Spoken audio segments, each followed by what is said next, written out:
Hello, welcome to maths orbit. तो ये हमारा फाउंडेशन बैच में हमने अपना परसेंटेज ख़त्म कर लिया था। परसेंटेज में वो 3 टाइप रह रहे हैं, वो उसके लिए मैं नेक्स्ट वीडियो में ला दूंगा, लेकिन उससे रिलेटेड कोई भी क्वेश्चन पेपर में नहीं आता है। तो हमारा जो नेक्स्ट चैप्टर रहेगा फाउंडेशन बैच में, उसमें हमारा नेक्स्ट चैप्टर रहेगा प्रॉफिट एंड लॉस, और हम इसको बिल्कुल बेसिक से पढ़ेंगे, एक एक टाइप कवर करेंगे और अच्छे अच्छे सवाल भी करेंगे। और PYQ के लिए मैं अलग से एक सीरीज लाऊंगा, लेकिन अभी नहीं, क्योंकि अभी कुछ नहीं, अभी मेरे पास खुद अपना बर्डन भी बहुत है। ओके, तो बिना देरी करे सीखते हैं। अच्छा,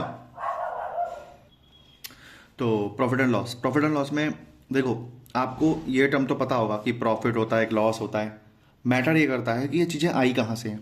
तो इसके लिए हमें थोड़ा सा ना दुकानदार बनना पड़ेगा, कस्टमर बनना पड़ेगा। हमें इस चैप्टर में दुकानदार भी बनना है, कस्टमर भी बनना है, और बीच में जो होता है ना, होल सेलर भी बनना पड़ता है। तो थोड़ा मेंटलिटी ऐसी रखना, बनिया बुद्धि जैसे कहते हैं ना, थोड़ा वैसे ही रखना। चलिए, तो 3 चीज़ों के बारे में ज़रूर पता होना चाहिए। सबसे पहली चीज़ तो ये है कि एक टर्म होता है CP, एक टर्म होता है SP, और एक टर्म होता है MP। ये 3 टर्म आपको पता होना चाहिए। कि CP क्या होता है हमारा? कॉस्ट प्राइस, जिसे हम बोलते हैं क्रय मूल्य।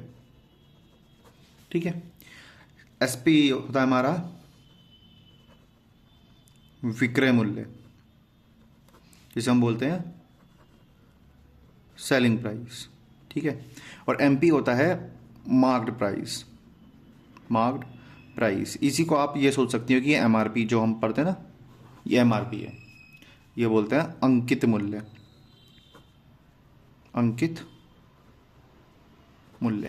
ठीक है। समझना ये है कि मैंने लागत लगाई और फिर उस चीज़ वस्तु को मैंने बेच दिया। तो बताओ, मैंने कोई लागत लगाई और मैंने उस चीज़ को बेच दिया, तो मैंने बीच में क्या कमाया होगा? या तो लाभ कमाया होगा, या तो हानि कमाई होगी। ठीक है, या हानि हुई होगी। लेकिन कोई चीज़ की MRP थी और मैं उसको खरीद लिया कम दाम में। कोई MRP थी, ठीक है, और मैं उसको कम दाम में ले आया। तो जब MRP से कम खरीदने वाली प्राइस पे आते, तो बीच में जो छुपा होता है वो होता है डिस्काउंट जिसे बोलते हैं हम छूट। ठीक है। अब ये चीज़ देखिए यहाँ पे अगर मैंने कोई चीज़ 100 की खरीदी, मतलब 100 लागत लगी, ठीक है, मैंने कोई चीज़ बनाई 100 की, लेकिन मैंने उस पर जो प्राइस डाला वो 140 डाला। लेकिन मैंने मार्केट में हर कस्टमर को कितने बेची?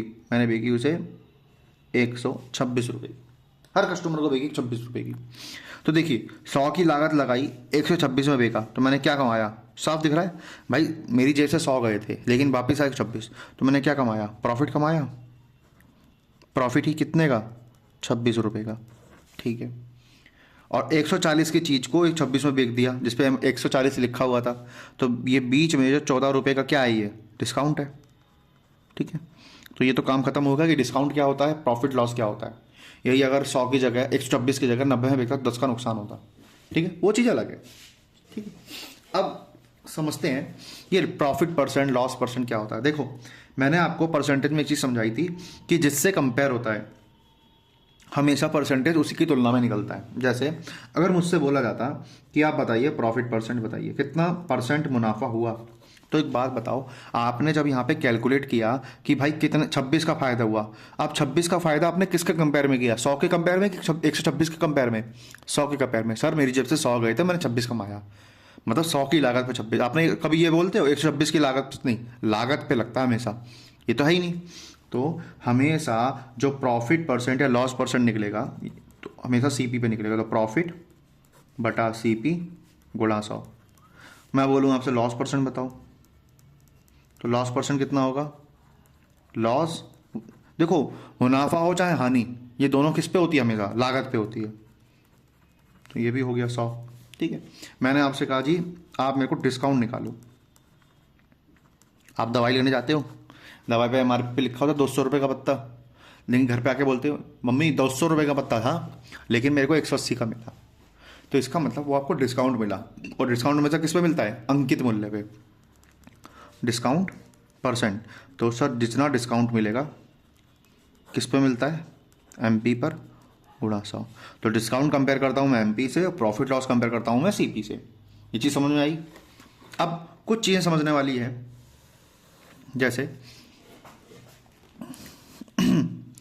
मेरे को एसपी निकालना है, ठीक है, मेरे को एसपी निकालना है, सीपी दे रखा है और प्रॉफिट परसेंट दे रखा है, ठीक है। तो एसपी का फॉर्मूला क्या होगा, एक बात बताइए, मान लिया 100 रुपये की है या कुछ भी कितना भी परसेंट है, लेकिन सीपी अपने आप में 100% होता है। मैंने बोला 10% कमाया।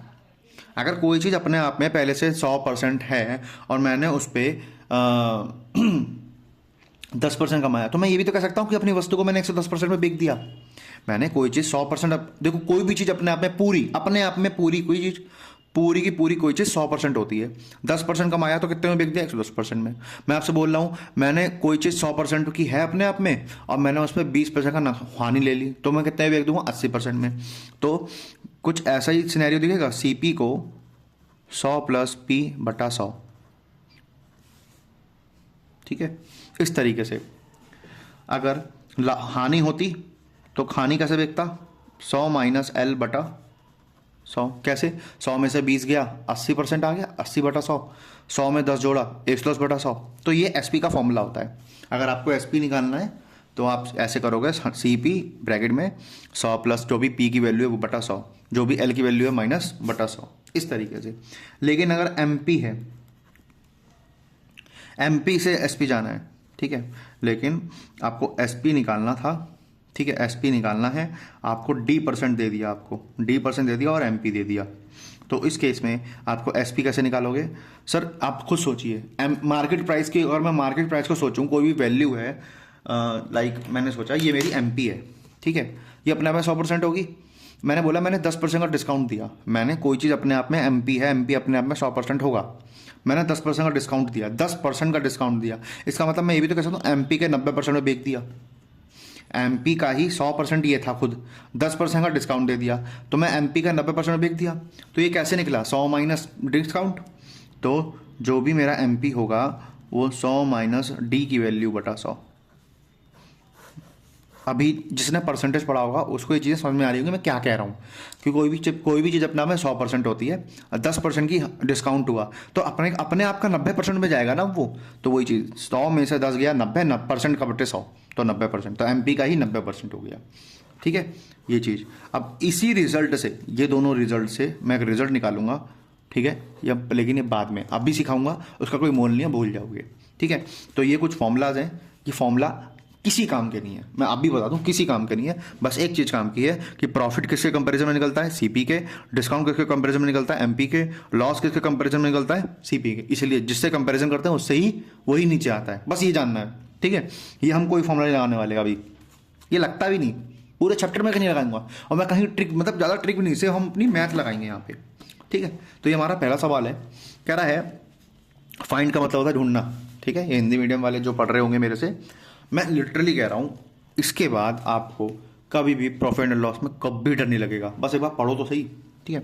Find the cost price of an article, कोई आर्टिकल है उसका कॉस्ट प्राइस निकालना है, ठीक है, which is sold at rupees of 630 रुपये। मैंने बेच दिया 630 में, समझना ध्यान से, मैंने 630 में बेच दिया, मुझे बोला है लागत बताओ, प्रॉफिट कितना कमा रहा है, 12.5%। तो सबसे पहले तो ये देखो प्रॉफिट है कितना। सर आपको प्रॉफिट परसेंट दे रखा है, प्रॉफिट कितना है 12.5%, 12.5% कितना होता है 1/8%, और प्रॉफिट है तो प्लस, मतलब कोई चीज़ 8 की थी, मैंने 1 कमाया तो कितने में बेचा, 9 में, ठीक है। मैंने कोई चीज़ 8 की थी, क्योंकि प्रॉफिट परसेंट जब निकालता हूँ किससे कंपेयर करता हूँ, सीपी से, तो नीचे वाला क्या होगा, सीपी। तो कोई चीज़ 8 की थी, 1 कमाया, कितने में बेच दी, 9 में, ये 9 क्या है मेरा, एसपी, ठीक है। तो कह रहा मेरे हिसाब से, ठीक है, कोई चीज़ 9 में बेची, ठीक है, मेरे हिसाब से कोई चीज़ 9 में बिकी, सवाल के हिसाब से कितने में बिकी, 630। मैं कहता हूँ मेरा 9 630 के बराबर है। अगर इस 9 का मान 630 है तो 1 का मान क्या आएगा, 70, 1 का मान 70, तो 8 का मान, क्योंकि ये तो सीपी था, ये एसपी था, तो 70 से गुणा करूँगा 560, तो मेरा आंसर क्या हुआ, 560, ओके। इसी तरीके से अगला सवाल कह रहा है कॉस्ट प्राइस बताओ कोई आर्टिकल की, अगर मैंने उसे 65,780 में बेच दिया 8 सहित 1/3% कमा के। तो 8 सहित 1/3% कमाया मतलब प्रॉफिट, ठीक है। ये कितना होता है, 8 सहित 1/3, 1/12, ठीक है, 1/12 प्रॉफिट कम, प्रॉफिट के लिए एक ज़्यादा, मतलब कोई चीज़ 12 की थी, एक कमा के कितने में बेच दी, 13 में बेच दी। मेरे हिसाब से मैंने 13 में बेची, सवाल के हिसाब से 65,780 रुपये में बेची। तो एक का मन कितना हो गया, 65 गया 5 पे, 7 के ना जाने की 0, 78, 5,060। तो लागत क्या होगी, ये सीपी होता है, ये एसपी हो गया। तो एक का मान गुणा कर दूंगा 5060, तो 12 पंचे 60 और 12 6 72, ये आ गया 60,720। समझ आया। अगला सवाल कह रहा है एक आदमी अपनी वस्तु को बेचता है 16 सहित 2/3% पे, प्रॉफिट पे। कह रहा है कॉस्ट प्राइस बताओ। एक आदमी इतने % प्रॉफिट पे बेचता है, ठीक है, कॉस्ट प्राइस बताओ आर्टिकल की, अगर उसने उसको 1470 में बेचा तो 16 सहित 2/3%, 16 सहित 2/3% के प्रॉफिट पे बेचा है, ठीक है। तो ये होता है 1/6, प्रॉफिट का मतलब प्लस, ठीक है। कोई चीज़ 6 की थी, कितना कमा के, 1 कमा के 7 में बेच दी। मेरे हिसाब से मैंने 7 में बेची, सवाल के हिसाब से 1470 में बेच दी। तो एक का मान कितना होगा, 14 गया 2 पे, 7 गया 1 पे, 210 रुपये। अगर एक की वैल्यू 210 है तो 6 की वैल्यू बस 210 से गुणा कर देंगे, 6 दूनी 12, 1260 रुपये। ठीक है, समझ आया। इस तरीके से। अगला सवाल, अब देखो नॉर्मली जो हमारा प्रॉफिट परसेंट रिकॉर्ड होता है ना, मतलब प्रॉफिट परसेंट या हमारा लॉस परसेंट निकलता है, कैलकुलेट होता है, वो किस पे होता है, सीपी पर, ठीक है, सीपी पे होता है। लेकिन जब सवाल खुद कह दे कि मैंने प्रॉफिट किस पे कैलकुलेट किया है, एसपी पे, तो कंपैरिजन किससे किया होगा, एसपी से किया होगा। इसका मतलब नीचे वाला मान क्या रहा होगा, जो अभी तक नीचे वाले मान को मैं हमेशा क्या ले रहा था, सीपी ले रहा था, ये सीपी, क्योंकि कंपैरिजन सीपी से होता है, नॉर्मली सीपी से होता है। यहाँ पे भी सीपी से होता था, देखो हर जगह मैंने सीपी, ये भी सीपी 12, यहाँ पे 8 भी सीपी, ठीक है। अब क्या बोल दिया उनने कि जो प्रॉफिट है वो एसपी पे लिया है, इसका मतलब जो कंपैरिजन किया होगा किस पे किया होगा, एसपी से किया होगा। अब करते हैं सवाल को, 16 सहित 2/3, 16 सहित 2/3%, ठीक है, ऑन एसपी। तो ये कितना होता है, 1/6, प्रॉफिट की बात कर रहा है, लेकिन ये क्या है यहाँ पे अब एसपी। तो इसका मतलब कोई मूल्य रहा होगा, उस पर 1 कमाया तो मैंने 6 में बेच दिया। कोई सीपी रही होगी, उस पर 1 कमाया तो 6 में बेच दिया। तो बताओ क्या, कितने रुपए में 1 कमाने के बाद 6 आएगा, 5। तो ये आ गया 5। तो बस अगर आपसे बोलते कि बताओ जी प्रॉफिट परसेंट क्या होगा, तो जी एक्चुअल प्रॉफिट परसेंट, जो एक्चुअल प्रॉफिट परसेंट है वो जी मैंने 1 कमाया था कितने पर, 5 पर। तो 1/5 कितना होता है, 20%। तो आपका आंसर आ गया 20%, ठीक है। अगला सवाल कह रहा है एक आदमी सेल करता है अपने गुड्स को 25% नुकसान पे। देखो 25% नुकसान तो रहा है, लेकिन किस पे, एसपी पे नुकसान हो रहा है, लेकिन एसपी पे 25% है। तो 25% कितना होता है, 1/4, ठीक है, 1/4 होता है, और लॉस है तो माइनस। तो इसका मतलब, और ये नीचे वाली वैल्यू किस क्या है, एसपी है। तो बस कुछ रुपए थे, उसमें मैंने 1 का नुकसान लिया और फिर मैंने बेच दिया उसे 4 में, ठीक है। तो बताओ कितने में से 1 घटाऊंगी 4 आएगा, 5, ठीक है। तो बस निकालते हैं इस सवाल को। तो एक्चुअल लॉस परसेंट कितना होगा, तो मैंने 1 का नुकसान लिया कितने पर, 5 पर। तो 1/5 कितना होता है, 20%, ठीक है, 20%। ईजी है, बहुत ईजी है, ठीक है। कह रहा है a man sell his good, अपने वस्तुओं को बेच रहा है 8 सहित 1/3% ऑन एसपी। देखो प्रॉफिट है, यहाँ पे प्रॉफिट लिख लेते हैं, प्रॉफिट, ठीक है। तो बोला एक्चुअल प्रॉफिट बताओ, हो तो रहा है प्रॉफिट, लेकिन किस पर, एसपी पर। तो तुलना किससे करी होगी, एसपी से। 8 सहित 1/3, 8 सहित 1/3% कितना होता है जी, 1/12। प्रॉफिट है तो प्लस, मतलब कोई सीपी रही होगी, उस पर 1 का मुनाफा कमाया, तो मैंने एसपी 12 कमाई, ठीक है। 1/12 तो पक्का ये 11 रहा होगा, 11 में 1 कमाऊंगा तभी तो 12 बनेगा। तो कह रहा है बताओ जी एक्चुअल प्रॉफिट कितना है, एक्चुअल प्रॉफिट कितना है। तो एक्चुअल प्रॉफिट जी 1 का प्रॉफिट है कितने पर, 11 पर। 1/11 होता है, 1/11 तो 9 सहित 1/11%। तो 9 सहित 1/11%। इस तरीके से सवाल होना था, ठीक है। ये थे बेसिक सवाल हैं जो जनरली बनते रहते हैं। अब ये 2 सवाल हैं और एक का जवाब आपको निकालना पड़ेगा, ठीक है। और एक का जवाब मैं करूँगा, ठीक है। ये आपको कमेंट में करके बताना पड़ेगा। ईजी है, ज़्यादा टफ नहीं है, लेकिन इसमें मैं थोड़ी सी ट्रिक भी बताऊँगा आपको।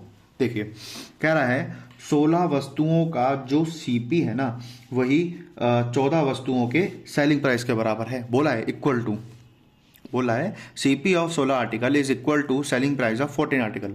तो 16 वस्तुओं का जो 16 वस्तुओं का सीपी है वही 14 वस्तुओं का एसपी है, बराबर है, लिख दिया। तो मैं क्या निकाल दूं, सीपी बटा एसपी क्या आ जाएगा सर, 14/16 आ जाएगा। क्यों आ जाएगा, क्योंकि जो गुणा में होता है वो बटे में जाता है, जो गुणा में होता है वो बटे में जाता है। तो अगर मैं काटा पेटी मचाऊँ तो ये हो गया 7/8। अगर लागत मूल्य 7 है, अगर लागत मूल्य 7 है तो बेच कितने में रहा हूँ, 8 में। कितना कमाया सर, 1 कमाया। तो यही तो मेरा प्रॉफिट है। तो मुझसे क्या बोला, प्रॉफिट या लॉस बताओ, प्रॉफिट हो रहा है।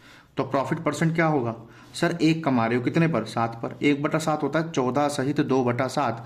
किसी ने भी अभी तक अगर मेरा परसेंटेज नहीं देखा है तो वो जाके देख लेना, वो मैंने टैब पे कराया था, टैबलेट पे, लेकिन वो थोड़ा सूटेबल नहीं लगा मेरे को, इसलिए मैं इस पर करा रहा हूँ। अभी बता रहा हूँ, जिसने अभी तक टैब मतलब मैंने परसेंटेज कराया वो नहीं देखा है तो वो जाके जरूर देख लेना, उससे पहले आपको बहुत हेल्पफुल लगेगा। मुझे इतना भरोसा है अपने आप पे कि मैं जो चीज़ सिखाता हूँ समझाता हूँ वो बच्चा कभी नहीं भूलने वाला, ठीक है। तो इस चीज़ का ध्यान रखना, जिसने एक बार पढ़ ली चीज़, एक बार पढ़ ली, वो नहीं भूलेगा कोई, बस ध्यान से पढ़ाना पड़ेगा, ठीक है। तो 14 से 2/7, 14 से 2/7 आपका ये आंसर। इसी तरीके से ऑप्शन नहीं है, आपको इसका आंसर कमेंट में करना है, ठीक है। बता देता हूँ, इक्वेशन में आता हूँ। कह रहा है 2750 वस्तुओं का जो क्रय मूल्य है, कॉस्ट प्राइस है, वो बराबर है 2500 वस्तुओं के सेलिंग प्राइस के, 2500 वस्तुओं के सेलिंग प्राइस के। तो सीपी बटा एसपी कितना आ जाएगा, 2500 बटा 2750, 0 से 0, 0 से 0। तो 250/75, 25 के पाड़े से ये जाएगा 10 पे और ये जाएगा 11 पे। आगे आपको कैलकुलेशन करके आपको कमेंट में करके दिखाना, बताना आंसर कि क्या आएगा, ठीक है। तो ये था हमारा पहला पार्ट प्रॉफिट एंड लॉस का। ऐसे ही मैं परसेंटेज बता चुका हूँ, परसेंटेज पूरा हो चुका है हमारा। अलजेब्रा की मैं पहले, और हाँ स्टैटिक जीके की भी सीरीज चल रही है हमारी, स्टैटिक जीके की सीरीज चल रही है। और आप एक बार पढ़ के देखना स्टैटिक जीके, आपको फ़र्क पता लगेगा कि मैं स्टैटिक जीके में ऐसा क्या करा रहा हूँ, क्या बता रहा हूँ ऐसा जो स्टैटिक जीके में आपको पढ़ना चाहिए, ठीक है। मैं कुछ तो अलग बता रहा हूँ, ठीक है। पेन पेपर मोड है, देखो सबसे बेस्ट तरीका होता है पेन पेपर पर पढ़ने का। बच्चे को पता ही नहीं होता नोट्स कैसे बनाने हैं, तो एटलीस्ट देख के समझ तो जाएगा कैसे बनाने हैं, ठीक है। आपको वहाँ दिखेगा, पता लगेगा कि मैं स्टैटिक जीके में किस लेवल का पढ़ा रहा हूँ, किस लेवल की स्टैटिक जीके हो रही है वहाँ पे, ठीक है। तो परसेंटेज मेथड बता दिया, वो परसेंटेज मेथड बोल रहा हूँ, परसेंटेज करा चुका हूँ मैं पूरा। स्टैटिक जीके के हमारे लगभग 5 लेक्चर आ चुके हैं। 5 लेक्चर आप देख लोगे ना, आपको बहुत नॉलेज हो जाएगी, बहुत ज़्यादा। बल्कि 5 लेक्चर बोल रहा हूँ, 5 टॉपिक पर आ चुका हूँ, ठीक है। लेक्चर तो ज़्यादा आ चुके हैं, तो ये आपको पढ़ लेना। और अगर किसी ने अब तक सब्सक्राइब नहीं किया तो प्लीज़ सब्सक्राइब कर लेना, इससे मुझे मोटिवेशन मिलता है। और हाँ, मेरा कोई भी पढ़ाई हुई चीज़ अगर उस पर कमेंट करने योग्य है तो कमेंट करके ज़रूर बताओ कि कैसा लग रहा है, कोई कमी है, कोई डाउट है, कोई क्वेश्चन है, कुछ भी चीज़ आप पूछ सकते हैं, ठीक है। थैंक यू सो मच, और ऐसे ही बने रहिए और पढ़ते रहिए, पढ़ाई नहीं छोड़नी है। Thank you so much.